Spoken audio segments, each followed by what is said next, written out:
কি ব্যাপার? আজকে এখানে আবার একটা এক্সট্রা টেবিল? আজকে কারোর বার্থডে সেলিব্রেট হবে না তো যে কেক আসবে কেক কাটবো? আরে না রে না জিকু, তুই তো এই ক্লাসে নতুন, ওই জন্য তুই কিচ্ছু জানিস না।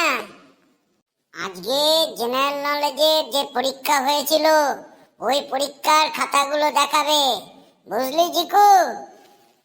বাপরে বাপ যুবরাজ, আমাদের আগের স্কুলে তো এইসব পরীক্ষা হতোই না, আমরা মোবাইলে মোবাইলে পরীক্ষা দিতাম।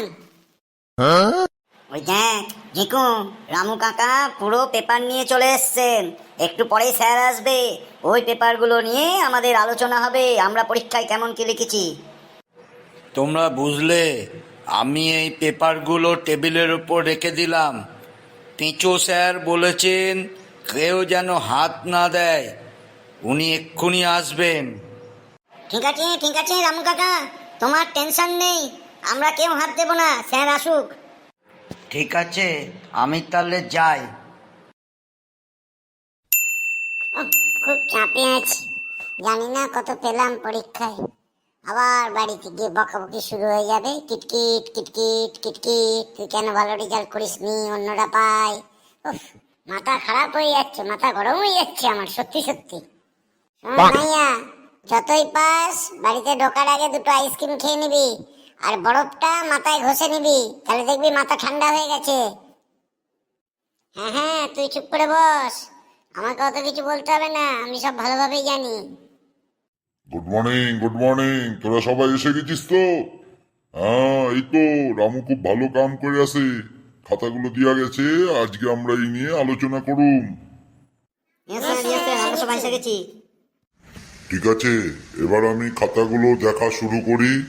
মানে দেখা তো আছেই, তোরা কি কি ভুল করেছিস সেগুলো বলে দিচ্ছি। প্রথম কপিটা দেখছি যুবরাজ দে। কে বাবা তুই? ইয়েস স্যার, আমি যুবরাজ দে, লোকে আমাকে জুবি জুবি কইরাও ডাকে।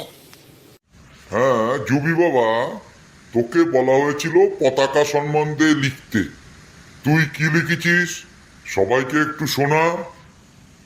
স্যার আমি তো কপিতে লিখেছি, মানে পেপারে, এই মুহূর্তে তো মনে পড়ছে না স্যার, 1 মাস আগেকার কথা, দেখছি মাইন্ড একটু রিফ্রেশ করে নি স্যার।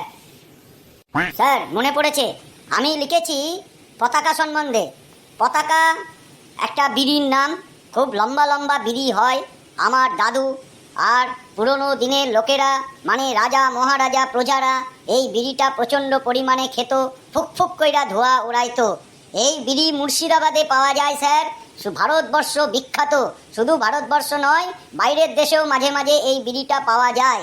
লোকে বলে বিড়ি খেলে ক্যান্সার হয়, ওই জন্যে এই বিড়ির ব্যবসা প্রায় বন্ধের মুখে। পতাকা বিড়ি যতই বলুন স্যার, লেখা থাকে ওতে স্বাদে গন্ধে অতুলনীয়, কিন্তু আমি তো জানি না কেমন, আমার দাদুর সঙ্গেও আমার দেখা হয়নি স্যার যে তাকে জিজ্ঞাসা করব, এই বলেই আমার লেখা আমি শেষ করেছি। আরে এইসব লিখতে বলা হয়েছিল তোকে? বলা হয়েছিল পতাকা সম্বন্ধে, মানে বিভিন্ন দেশের জাতীয় পতাকা, বিভিন্ন ক্লাবের পতাকা, বিভিন্ন গোষ্ঠীর পতাকা, এই নিয়ে লিখতে বলা হয়েছিল। উল্টো পাল্টা লিখেছিস, খাতা ছুঁড়ে ফেলে দিই মনে হয়। একটাও নাম্বার পাবি না, এইভাবে পাসও করতে পারবি না, আমি বলে দিলাম তোকে। ঠিক আছে স্যার, পরের পরীক্ষায় আমি অবশ্যই লিখুম। আসলে আমার পাশে ওই কেলটুরা বসেছিল তো, কেলটুটাকে জিজ্ঞাসা করলাম, ও এটাই বললো পতাকা বিড়ি সম্বন্ধে লিখতে। হ্যাঁ ঠিক আছে, তাহলে পতাকা সম্বন্ধে তোদের মধ্যে কে ভালো বলতে পারবে বল। স্যার আমি বলছি, পতাকা বিভিন্ন দেশের বিভিন্ন রকমের হয়, যেমন আমাদের দেশের পতাকা 3 রঙের।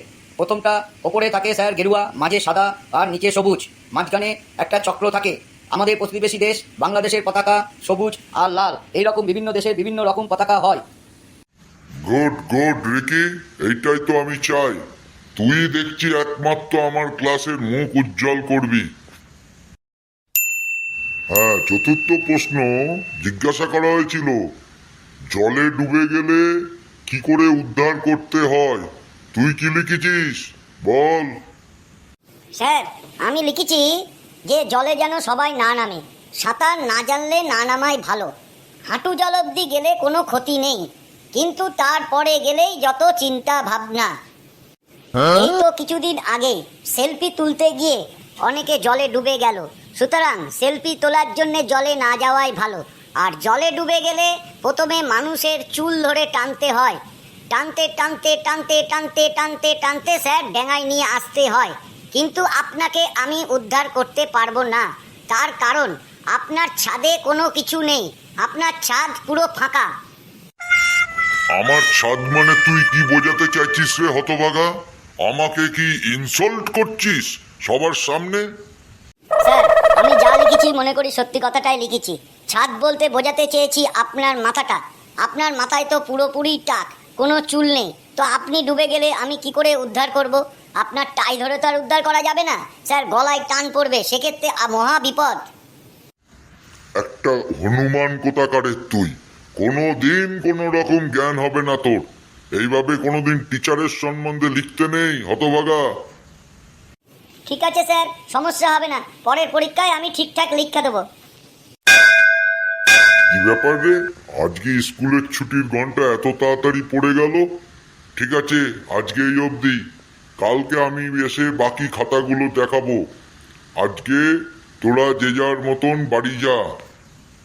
আর হ্যাঁ, বন্ধুদের বলবি ভিডিওটা যেন লাইক করে, আমাদের চ্যানেলটাকে যেন সাবস্ক্রাইব করে, আর প্রচুর পরিমাণে ভিডিওগুলো যেন শেয়ার করে দেয়।